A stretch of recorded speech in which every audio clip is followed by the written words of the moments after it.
Hello and welcome to my channel.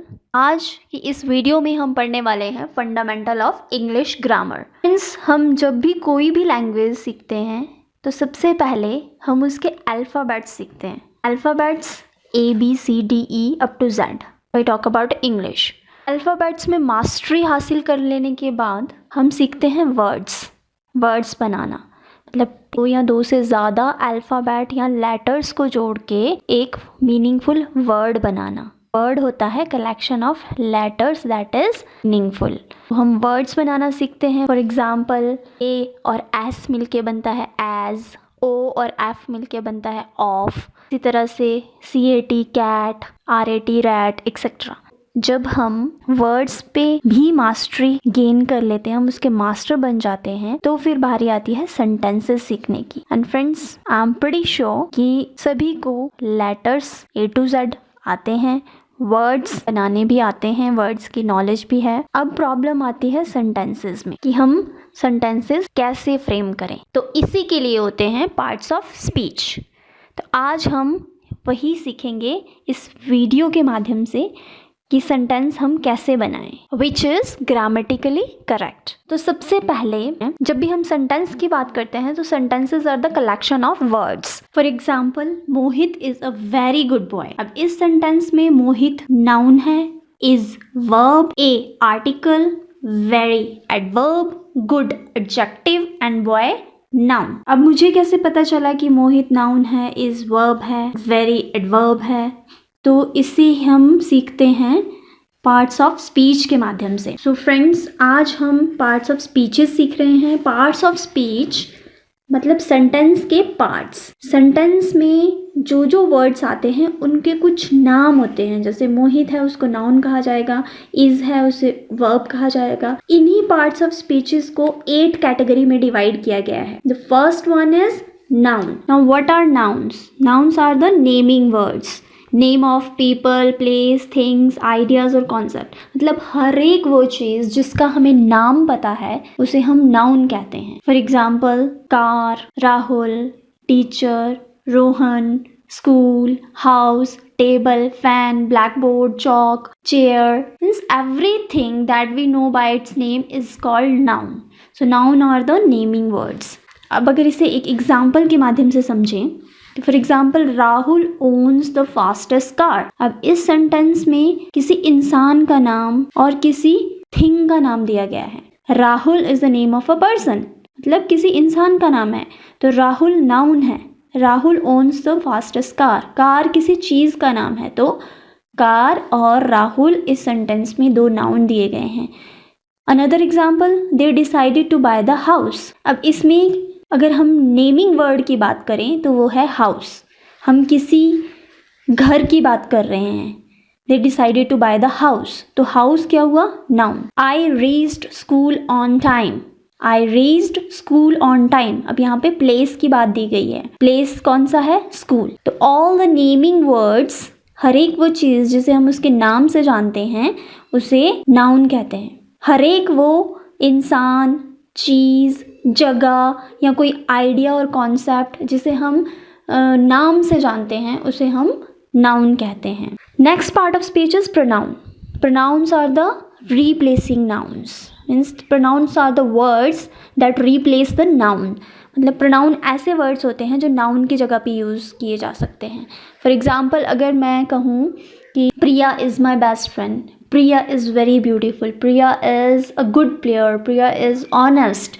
सो अगर मैं हर एक सेंटेंस में Priya Priya Priya again and again कहूँगी तो ये ठीक वे नहीं होगा कॉन्वर्सेशन का। तो इसीलिए प्रोनाउंस बनाए गए हैं कि हम बार बार नाउन को रिपीट करने से बचें, ऐसा ना हो, इसीलिए प्रोनाउन बनाए गए हैं। एग्जाम्पल्स हैं, John gave her a gift. तो किसी लड़की की बात हो रही है, गेव हर अ गिफ्ट, तो हर क्या हुआ? प्रोनाउन हुआ। मतलब कोई लड़की है, फॉर एग्जाम्पल प्रिया हो सकती है, तो प्रिया की जगह प्रिया ना लिख के अगर हम प्रोनाउन का यूज़ करें तो आएगा हर। तो John gave her a gift. Next example, Why did you push me? Why did you push me? So किसी इंसान के नाम की जगह पे हमने pronoun यूज कर दिया you. Third example, please look after yourself. Please look after yourself. Yourself is also pronoun. So pronouns are the replacing nouns. अब अगर बात adjectives की करूँ तो adjectives are describing words. It describes noun and pronouns that are given in the sentences. Noun और pronouns I hope it's clear. Noun naming words होते हैं और pronoun nouns को replace करते हैं. तो noun और pronoun को जो describe करे उसे हम adjective कहते हैं. For example, अगर मैं ये कहूँ she is very beautiful, तो she क्या हो गया हमारा, हम किसी लड़की की बात कर रहे हैं. अगर मैं कहूँ she is very beautiful, तो मैं उसको और describe कर रही हूँ कि वो लड़की कैसी है, beautiful है. तो she is very beautiful. So adjectives को examples के थ्रू समझ लेते हैं. That was an exciting film. मैं एक फिल्म की बात कर रही हूँ. Film is a noun. So मैं फिल्म की बात कर रही हूँ. That was an exciting film. Film है कैसी है, exciting. तो मैं फिल्म को और डिस्क्राइब कर रही हूँ, नाउन को यहाँ पर डिस्क्राइब कर रही हूँ. एक्साइटिंग, तो exciting is adjective. The boy in the red shirt is very happy. The boy in the red shirt, तो शर्ट नाउन है और रेड उस नाउन को डिस्क्राइब कर रहा है कि शर्ट तो है पर किस कलर की है, रेड कलर की है. तो और ज़्यादा डिस्क्राइब कर रहा है उसको, उस चीज़ की, उस शर्ट के बारे में और ज़्यादा इन्फॉर्मेशन हमें दे रहा है. तो और ज़्यादा इन्फॉर्मेशन जो हमें दे नाउन और प्रोनाउन के बारे में उसे हम एडजेक्टिव कहते हैं. The boy in the red shirt is happy. तो रेड हमारा एडजेक्टिव हुआ और हैप्पी वो कैसा है, बॉय को भी यहाँ पे डिस्क्राइब किया गया है कि बॉय जो है वो हैप्पी है, खुश है. तो happy is also adjective. Third example देख लेते हैं. दिस इज द लॉन्गेस्ट ऐसे. दिस इज द लॉन्गेस्ट ऐसे. अब ऐसे कोई आइडिया है, कोई कॉन्सेप्ट है, ठीक है, उसको डिस्क्राइब किया गया है कि ये ऐसे जो है वो कैसा है, लॉन्गेस्ट है. उसके बारे में और इन्फॉर्मेशन दी गई है. तो लॉन्गेस्ट क्या हुआ हमारा, एडजेक्टिव. अगला पार्ट ऑफ स्पीच है वर्ब. वर्ब को हम हिंदी में क्रिया भी कहते हैं. तो वर्ब्स आर द डूइंग और एक्शन वर्ड्स, मतलब जिनके माध्यम से हमें किसी काम के होने का पता चले, उसे हम क्रिया भी कहते हैं, उसे हम वर्ब कहते हैं इंग्लिश में. So verbs are those words that express physical action और state. For example, Messi plays football. Messi football खेलता है. क्या काम करता है वो, खेलने का काम करता है. क्या, फुटबॉल. तो खेलने का काम हुआ है, कौन सा काम हुआ है, खेलने का. तो मैसी प्लेज फुटबॉल. सो प्लेज यहाँ पे वर्ब हुआ. ही डेकोरेटेड दिस रूम. उसने कुछ काम किया है. क्या काम किया है, डेकोरेशन करें. तो decorated is verb. So next part of speech is adverb. देखो इसके नाम से ही पता चल रहा है, एड प्लस वर्ब. जो वर्ब में या एडजेक्टिव में या एडवर्ब में कुछ ऐड करता है उसे एडवर्ब कहा जाता है. मतलब कि वर्ब के बारे में या तो एडजेक्टिव के बारे में और या उस सेंटेंस में आए दूसरे वर्ब के बारे में हमें और मॉडिफाई करके बताता है, उसे हम एडवर्ब कहते हैं. For example, she walked.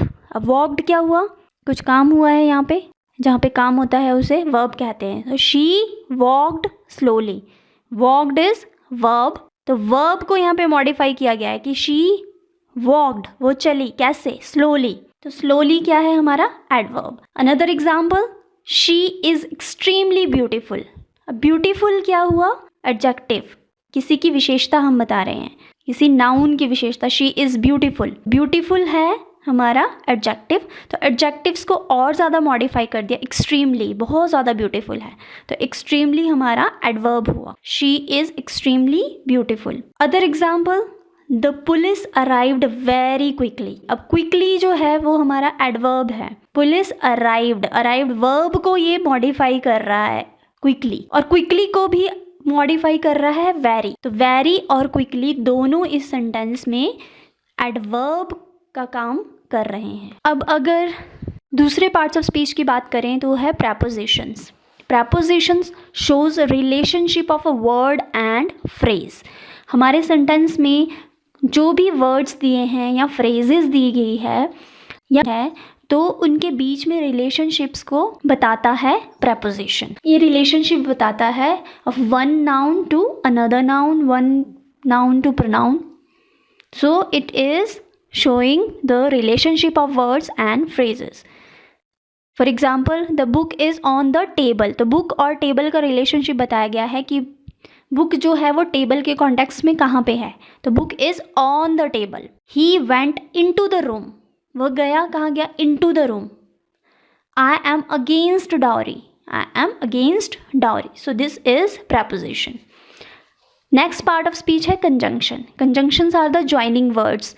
Conjunctions जो है वो वर्ड को वर्ड से ज्वाइन करता है, फ्रेजेस को फ्रेजेस से, और सेंटेंस को सेंटेंसेस से ज्वाइन करता है। For example he is tall and slim, अब यहाँ पे 2 वर्ड्स को ज्वाइन किया गया है एंड के द्वारा, तो एंड हमारा कंजंक्शन हुआ। I will wait until she arrives, मैं तब तक वेट करूँगी, ये एक फ्रेज है, शी अराइव्स दूसरी फ्रेज है, तो एक फ्रेज को दूसरी फ्रेज से ज्वाइन करने का काम किया है अंटिल ने, तो अंटिल है कंजंक्शन। नेक्स्ट एग्जाम्पल के थ्रू समझते हैं। Ram is sick so he is not here. Ram is sick एक सेंटेंस है, दूसरा सेंटेंस है ही इज़ नॉट हेयर, तो इन दोनों सेंटेंसेस को जो आपस में जोड़ रहा है वो है सो, तो सो हमारी कंजंक्शन हुई। Conjunctions are the joining words. Conjunction या तो एक वर्ड्स को दूसरे वर्ड से जोड़ती है, या एक फ्रेज को दूसरे फ्रेज, या एक सेंटेंस को दूसरे सेंटेंस, या एक पैराग्राफ को दूसरे पैराग्राफ से जोड़ने का काम करती है conjunction. So they are the joining words. तो आज की हमारी लास्ट जो पार्ट्स ऑफ स्पीच है वो है इंटरजेक्शन। इंटरजेक्शन होते हैं वो वर्ड्स जो स्ट्रॉन्ग इमोशंस और फीलिंग्स को दिखाते हैं। For example wow that's brilliant news, तो वाओ दैट्स ब्रिलियंट न्यूज़, इससे हमें किसी इमोशन का पता चल रहा है कि one is very excited after hearing the particular news, after hearing the brilliant news. So wow that's brilliant news, it's interjection. Ouch, that really hurt, this is interjection. It also shows feelings. Hey, how are you doing? So it is also interjection. I hope you understood this concept well through this video. If yes, please like this video and press the subscribe button as well. Thank you.